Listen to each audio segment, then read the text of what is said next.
भंवर धारा किसे कहते हैं और ये भंवर धारा कैसे उत्पन्न होता है। कई बार क्लास 12 के ये साइंस में फिजिक्स में कई बार क्वेश्चन किया, तो क्लास 12 वाले बच्चे अगर आप ये वीडियो देख लेते हैं ना, तो भंवर धारा से जितने भी रिलेटेड ऑब्जेक्टिव है, जितने भी आपका 5 नंबरिया में चाहे 2 नंबरिया में भंवर धारा प्रश्न करता है, वो सब आपके दिमाग में आसानी से बढ़ जाएंगे अगर आप इस वीडियो को सिर्फ देख लेते हैं, समझ लेते हैं। इसका पीडीएफ भी मैं डिस्क्रिप्शन में दे दूंगा, जाकर इसको ले सकते हैं, ठीक है ना। सबसे पहली बात समझिए भंवर धारा। देखो भंवर धारा को इंग्लिश में ईडी करंट कहते हैं। इस भंवर धारा का खोज फोको नाम का वैज्ञानिक ने 1815 में किया था, इस कारण से इसको फोको धारा भी कहते हैं। अगर एग्जाम में पूछे फोको धारा किसे कहते हैं, ईडी करंट किसे कहते हैं, तो सब एक ही है। भंवर धारा बोलिए चाहे फोको धारा बोलिए चाहे ईडी करंट बोलिए, तीनों एक ही है, ठीक है ना। बशर्ते ईडी करंट उसका इंग्लिश हो गया। तो भंवर धारा का खोज किसने किया, फोको नाम का वैज्ञानिक ने किया। कब किया, 1815 ईस्वी में किया। अब वो कैसे किए थे, आखिर भंवर धारा होती क्या है। देखो उन्होंने क्या किया, एक चुंबकीय क्षेत्र बना लिया और उस चुंबकीय क्षेत्र में धातु के टुकड़ा को डाल दिया और फिर चुंबकीय जो धातु का टुकड़ा था उसको गतिशील बना दिया। गतिशील का मतलब जाकर नाचने लगा, गति करने लगा। देखिए इसको समझा रहा हूं कैसे भंवर धारा उत्पन्न हुआ। देखिए जो जितना भी क्रॉस वाला आपको दिखाई दे रहा है, ये क्रॉस सब चुंबकीय क्षेत्र है और ये धातु का एक टुकड़ा है। तो जब चुंबकीय क्षेत्र में गतिशील धातु के टुकड़ा को ढुका दिया गया, धातु के टुकड़ा को लाया गया, तो यहां पर क्या हो गया कि इस धातु के टुकड़ा में एक धारा उत्पन्न हो गया। क्या उत्पन्न हो गया बाबू, धारा उत्पन्न हो गया। और उसी धारा को हम लोग बोलते हैं बाबू भंवर धारा। क्या बोलते हैं, भंवर धारा। क्या बोलते हैं, जब चुंबकीय क्षेत्र में धातु के टुकड़े को ढुकाया जाता है, यानी गतिशील धातु के टुकड़े को लाया जाता है, तो उस टुकड़े में, उस धातु में एक धारा उत्पन्न होती है। उसी धारा को हम लोग बोलते हैं भंवर धारा। अब देखिए ये कैसे होता है। सबसे पहली बात है, देखिए जब गतिशील धातु को चुंबकीय क्षेत्र में लाएंगे, तो बाबू जो चुंबकीय क्षेत्र है इसमें परिवर्तन होगा। चुंबकीय क्षेत्र में जब परिवर्तन होगा तो उसके फ्लक्स में परिवर्तन होगा, और जब फ्लक्स में परिवर्तन होगा तो उसके विद्युत वाहक बल में परिवर्तन होगा, और जब विद्युत वाहक बल में परिवर्तन होगा तो भैया धातु में धारा उत्पन्न हो जाएगी। ध्यान से समझिएगा, विद्युत चुंबकीय प्रेरण आप पढ़े होंगे। विद्युत चुंबकीय प्रेरण के जितने भी नियम है उसको भी आप पढ़े होंगे। विद्युत चुंबकीय प्रेरण से संबंधित जो फैराडे के नियम थे उसमें उन्होंने यही बातें स्पष्ट बोली है, ठीक है ना, स्पष्ट बोली। उन्होंने यही कहा कि जब चुंबकीय क्षेत्र में किसी धातु को लाते हैं तो उसके चुंबकीय क्षेत्र में परिवर्तन जब होगा तो उसके फ्लक्स में भी परिवर्तन होगा। अब फ्लक्स में जब परिवर्तन होगा तो बाबू उसमें विद्युत वाहक बल में परिवर्तन होगा, यानी विद्युत वाहक बल उत्पन्न होगा। और जब विद्युत वाहक बल उत्पन्न होगा तो वहां पर धाराएं बहना शुरू होती है, और उसी धारा का नाम होता है यहाँ पर भंवर धारा। यानी सिंपल से इसका परिभाषा दे सकते हैं आप कि जब किसी चुंबकीय क्षेत्र में धातु के टुकड़े को गतिशील कराया जाता है, चाहे गतिशील धातु के टुकड़े को लाया जाता है, तो उस धातु में एक धारा उत्पन्न हो जाती है। उसी धारा को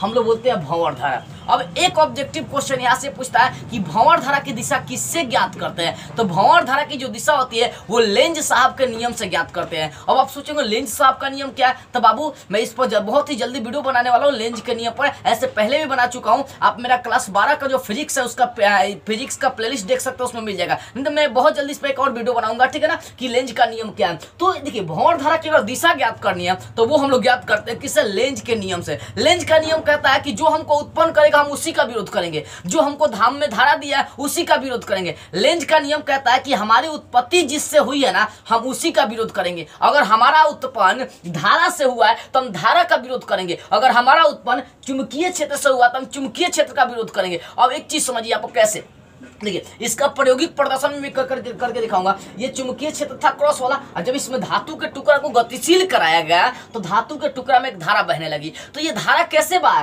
तो चुंबकीय क्षेत्र में परिवर्तन के कारण से ये धातु में धारा बहने लगा। इसका मतलब इस धातु में धारा की उत्पत्ति किसके कारण से, चुंबकीय क्षेत्र के कारण से। इसी कारण से ये जो धातु होता है ये चुंबकीय क्षेत्र, और उसके बाद इसमें जो विद्युत फ्लक्स है, जो इसमें चुंबकीय फ्लक्स होता है उसका विरोध करना शुरू करता है। क्या करेगा, विरोध करना शुरू करेगा। विरोध का मतलब अगर धारा तेज होगा ना तो चुंबकीय क्षेत्र चुंबकीय फ्लक्स उसको कम करने की कोशिश करेगा, और धारा कम होगा तो चुंबकीय क्षेत्र चुंबकीय फ्लक्स उसको तेज करने की कोशिश करेगा। अब इसको कैसे जांच पड़ताल करते हैं, इसके माध्यम से जो प्रायोगिक प्रदर्शन में कराऊं इसके माध्यम से आप जांच सकते हैं कि कैसे अगर कम है तो तेज करेगा, तेज है तो कम करेगा, यानी विरोध करने का काम करेगा, हर कंडीशन में विरोध करेगा। ये लेंज का नियम। लेंज का नियम कहता है कि हम जिसके कारण उत्पन्न हुआ है हम उसी का विरोध करेंगे, हम जिसके कारण उत्पन्न हुआ है उसी का विरोध करेंगे। ये कौन कहता है, लेंज साहब कहते हैं। और ये नियम किस पर, भौर धारा में अप्लाई होती है। भौर धारा की अगर दिशा ज्ञात करनी है तो कौन सा नियम लगाते हैं, लेंज का नियम। अब देखिए मैंने क्या किया, 3 गो धातु का टुकड़ा लटका दिया है, ठीक है ना। आज तीनों को लटका करना चाहिए, नहीं देखे ना, जैसे झूला देखे होंगे, ठीक है ना, उसमें बहुत सा लगा होता है बैठने वाला, जब नाचता है तो गोल गोल नाचने लगेगा। तो यही वही बात यहाँ पर है, जब इसको नचाएंगे तो तीनों धातु का टुकड़ा क्या हो जाएगा, नचना शुरू हो जाएगा। और जब नचेगा और ये तीनों धातु का टुकड़ा जब यहाँ से और यहाँ से चुंबकीय क्षेत्र से होकर गुजरेगा तो बाबू धातु में कौन सा उत्पन्न हो जाएगा, एक मतलब वहां पर धारा उत्पन्न हो जाएगी।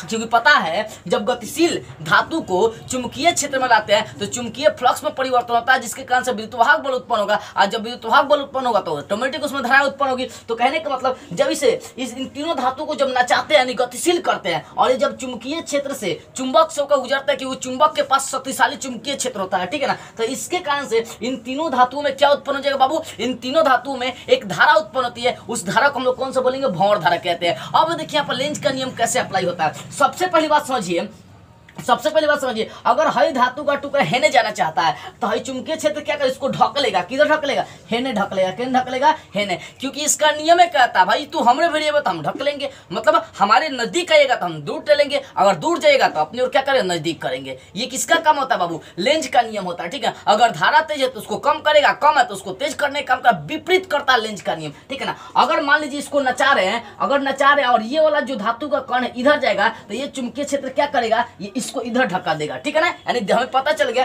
कि इस धातु की दिशा किधर है, इधर होगी, ठीक है ना। उसके बाद देखिए अगर मान लीजिए हाई भी आपका जो धातु है अगर इधर जाना चाहता है तो ये जो चुंबकीय क्षेत्र होगा उसको किधर करेगा, इधर धक्का देने का काम करेगा, ठीक है। विपरीत चलता है, इसी कारण से बोलते हैं भौर धारा की दिशा किससे ज्ञात करते हैं, तो लेंज साहब के नियम से ज्ञात करते हैं, ठीक है ना। अब देखिए भौर धारा के बहुत सारी हानियां भी होती है। आप भौर धारा को देखोगे, जब रेल चलता है, रेलगाड़ी चलता है तो जब उसकी चक्का पटरियों से जब घसीटाती है, घर्षण करता है तो वहां पर जो धारा उत्पन्न होता है ना ससुरी, वही धारा कौन सा, भौर धारा होता है। बहुत खतरनाक होता है ये, जनरेटर से लेकर ट्रांसफार्मर से लेकर धारा मापी से लेकर गैल्वेनोमीटर से लेकर सब में उत्पन्न होता है भौर धारा। देखिएगा इतना खतरनाक होता है कह नहीं सकते हैं। आप देखो क्रोड का नाम सुने होंगे, ट्रांसफार्मर में उस क्रोड के पट्टी को गलाने का काम कर देता है ये कौन, भौर धारा। बहुत खतरनाक होता है। देखो ये कैसे पता करेंगे कि ट्रांसफार्मर में भौर धारा कहां पर है, इसका सिंपल सा लॉजिक बता रहा हूं। अगर जनरेटर चल रही है चाहे ट्रांसफार्मर चल रही है तो उसमें जो धारा है वो अलग बात है, लेकिन उसके अन्य भी एक धाराएं बहती है और वही क्या करता है,